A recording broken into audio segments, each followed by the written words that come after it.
पूर्वांचल ही नहीं, पश्चिमी यूपी की लड़ाई भी जबरदस्त और तेज तरीके से हो रही। किसान आंदोलन के बाद जनता के मूड को लेकर हर किसी ने अपने दावे किए। 2017 में बीजेपी को पश्चिमी यूपी में बम्पर जीत मिली थी। 136 में से 109 सीटें बीजेपी की झोली में आई थी, लेकिन इस बार चुनौती बड़ी है। दांव किसान भी लगा रहे हैं और ध्रुवीकरण पर भी।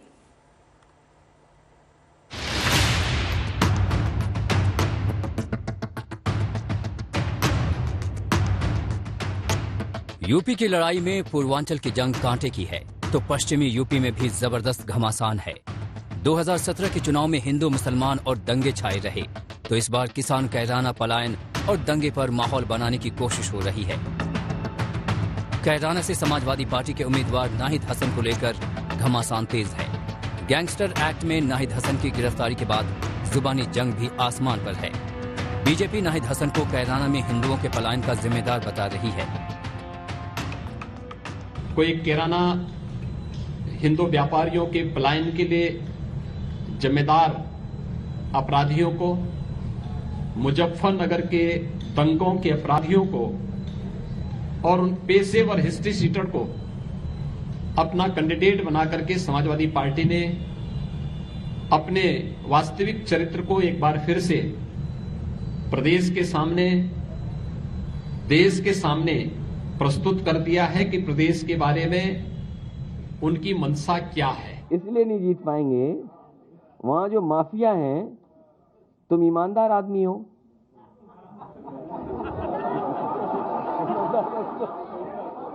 हैं?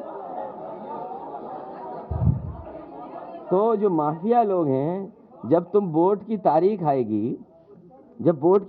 आएगी, एक रात पहले वो माफिया जाएंगे घरों में, वो स्याही लगवा देंगे घरों में। नाहिद हसन के सियासी चेहरा बनने से पश्चिमी यूपी में फिर से ध्रुवीकरण की राजनीति तेज हो गई है। अब नाहिद हसन के वीडियो निकल रहे हैं, भड़काऊ भाषण तैर रहे हैं। लोग जो यहाँ बजा इनसे सामान लेना बंद कर दो। 10 दिन 1 महीना, चाहे झिंझाने से जाके ले लो, चाहे पानीपत से जाके ले लो। किसानों का मसला भी पश्चिमी यूपी का सियासी मिजाज बताएगा। लखीमपुर कांड से विपक्ष को सियासी रोशनी जरूर मिली, लेकिन किसानों का रुख क्या होगा, इसे लेकर अब भी सस्पेंस है। किसान नेता राकेश टिकैत के भाई और भारतीय किसान यूनियन के अध्यक्ष नरेश टिकैत ने आरएलडी को समर्थन देकर मुकर गए। पहले उन्होंने आरएलडी गठबंधन के पक्ष में बयान दिया, लेकिन केंद्रीय मंत्री संजीव बालियान से मुलाकात के बाद उनके सुर बदल गए। किसी भी पार्टी का होगा जो कर पहले टिकैत साहब के जमाने से है या जो आते हैं, हम तो अपना वो का वही बना कर रखने और सब आशीर्वाद देने। वोट मांगने की बात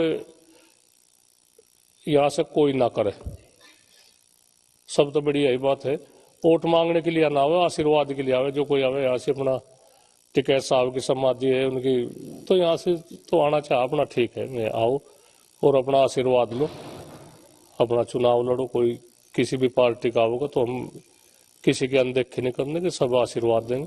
अरे यहाँ तो आप वाले भी आए, बसपा वाले भी आए और भी आओगे तो उन्हें क्या वो थोड़ा होगा, उनके साथ भी वही अच्छा व्यवहार होगा, वही खाने पीने का, चाय पाने का वो होगा। जो घर आओगे तो हम किसी की सभा में नहीं जाने के, कुछ नहीं हुए। कल तो आपने भावुकों के बहुत मतलब इशारा कर ही दिया लगभग भावुकों के। नहीं, तब तो भाई हमें भी नहीं था भाई, संयुक्त मोर्चा है, ठीक है बातचीत, तो ऐसी कोई बात नहीं है बातचीत, तब तो बात हो भी जा। और बजी बात है यहाँ से, और हम ही क्या कहते हैं, तो ऐसी कोई नहीं है बात। अब उसमें कोई हम भी तो पर्चा भी नहीं भरा गया, कुछ नहीं, किसी की वाली बात भी तो उठनी पड़ी, उठ के भी। 2017 में पश्चिमी यूपी से बीजेपी को झोली भरकर सीटें मिली थी। यहाँ से बीजेपी को 136 सीटों में 109 पर जीत मिली, जबकि समाजवादी पार्टी को सिर्फ 21 सीट से संतोष करना पड़ा। बीएसपी और कांग्रेस भी 2-2 सीटों से आगे नहीं बढ़ पाई। पश्चिमी यूपी में पहले और दूसरे चरण में चुनाव है। 2017 की तुलना में इस बार यहाँ का माहौल बदला हुआ है। अब देखना है कि यहाँ जनता का मत क्या होता है। अभिषेक मिश्रा के साथ आज तक ब्यूरो।